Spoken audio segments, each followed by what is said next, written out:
I do not think, with profound respect, that INEC need hospital, private hospital, INEC hospital too in Abuja.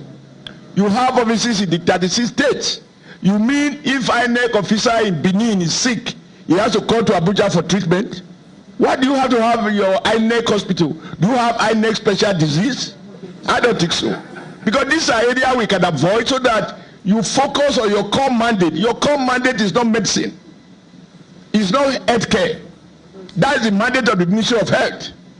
And if INEC people in Abuja needs quality health care and you think you are not getting it, we talk to the Minister of Health. But honestly, sir, INEC has to be restricted to its core mandate, namely to conduct free, fair, credible election, not to be running hospitals. We don't have that competence. If INEC man has a prostate problem, we are going to have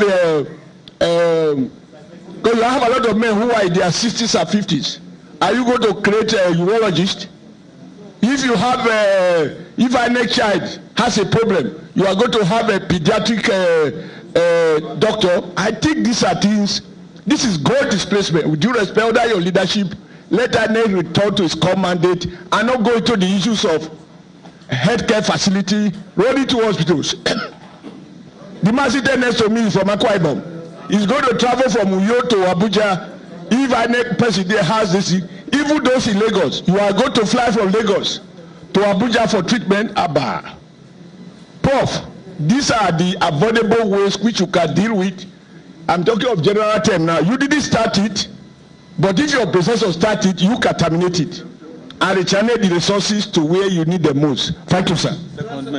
I second the motion in total that, as you said, a clinic here. You must have a clinic because you don't need, because the clinic is for the personnel staff around there.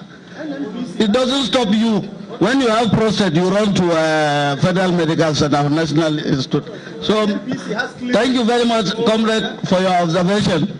It has now been moved and seconded that this document be adopted as a working document. Those in favor say aye. Aye. Against say nay. The ayes have it. So, move forward to 2026 now. Thank you very much. The distinguished also, thank you. Some of the points made have been noted. So we now go to the 2026 proposed statutory budget. And we have it already circulated. Distinguished Chairman, the approved 2025 envelope appropriation is the sum of 140 billion naira.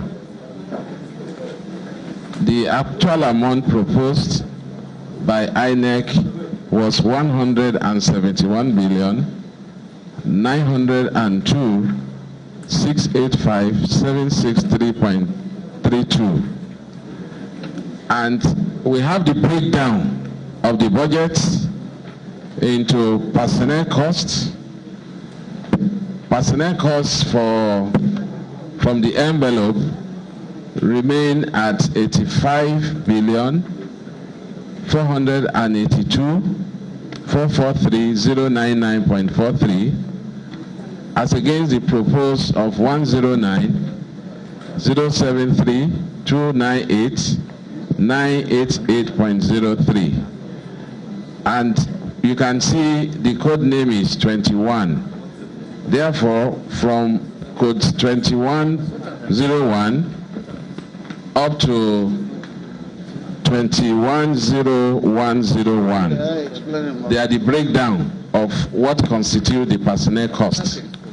Talking of the consolidated salary, talking of the electoral hazard and other allowances, talking of the NHIS, contributory pension, group life insurance, employees compensation scheme, ITF contribution, and non-pensionable salary. That accounted for the amount that is appropriated and proposed under personnel costs.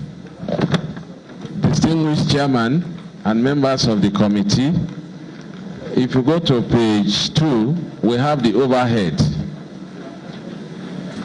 And the overhead is the sum approved is 9,046,701,172.38, but the actual proposed was 18,742,756,055.66.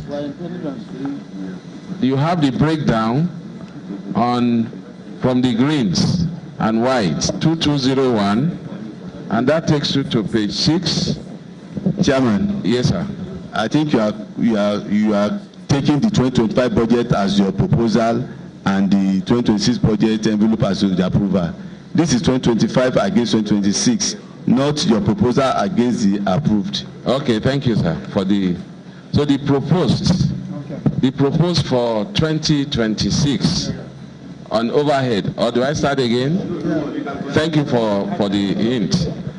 The overhead cost is 18,742,756,055.66 as against what we had in 2025. And then we have the breakdown running up to 220101 up to page 6, where you have 221023. We gave the breakdown in terms of local travels, utilities, materials and supplies, maintenance, so general services, training, other general services, consultancy and professional services, fuel and lubricants, financial charges generally, and then miscellaneous. Those were the various breakdowns that have been given. And distinguished chair, sir, that takes us to the electoral expenditure for 2026.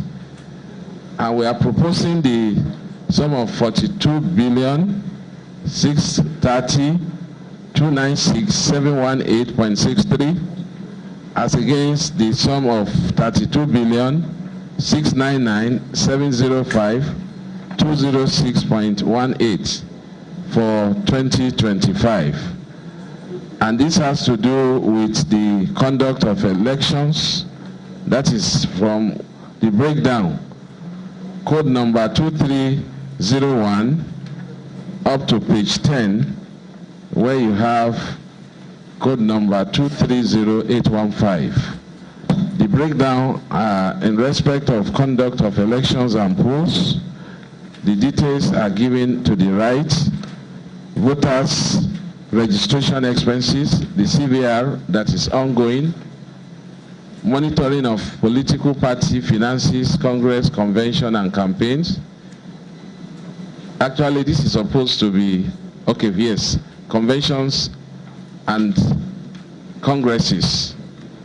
Then you have electoral disputes and litigation, voters education, electoral publicity and adverts, delineation and delineation of electoral constituencies, electoral administration, and